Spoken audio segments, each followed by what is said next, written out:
خوش اومدید به اولین ولاگ یوتیوب من.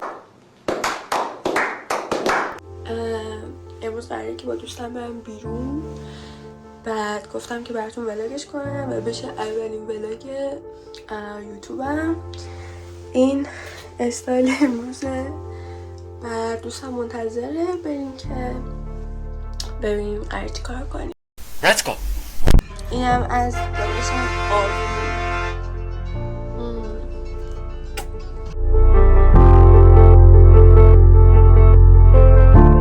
اومدیم کافه بخوریم. بالاخره به بچه‌ها یوتیوب من سلام کرد. بعد اینکه آره دیگه فعلا این کافه بخوریم، بعدش هم بریم ببینیم که قراره چیکار کنیم.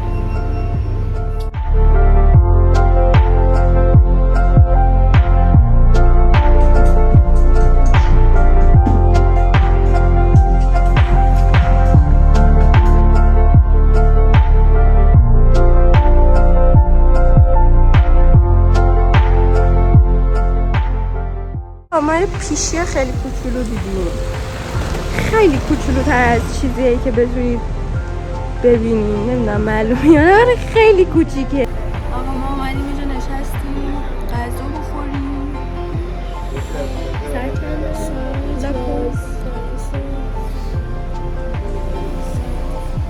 11 و ما فقط با یک قهوه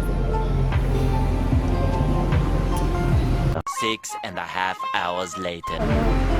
زمینمون اومد و بالاخره غذا. ساعت چنده؟ ساعت 11:15. ما سیب زمینی خوشمزه‌مون رو خوردیم بالاخره.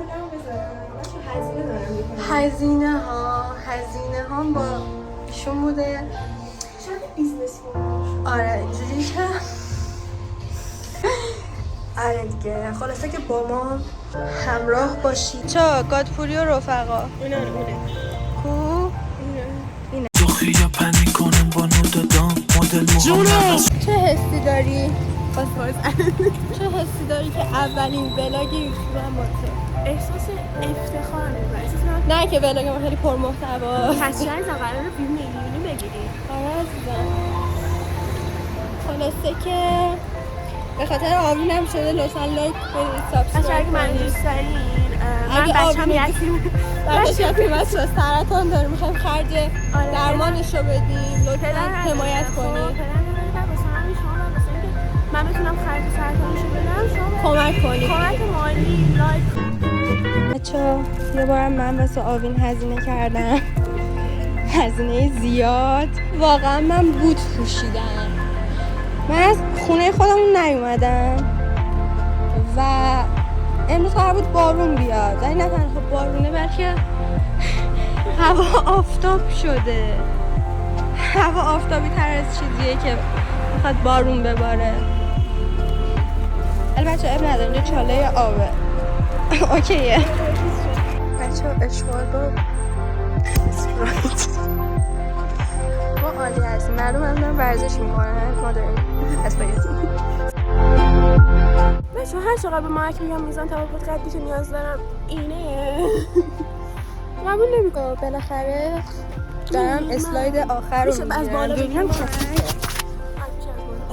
بچه ها. برداشت دوم ما بالاخره میدونیم چند ساعت رو با هم دیگه گذراندیم و هیچ کار خاصی نکردیم، ولی فقط غذا خوردیم. فقط خلاصه که ما هم نیت میگن مامانم داره زنگ میزنه بابا.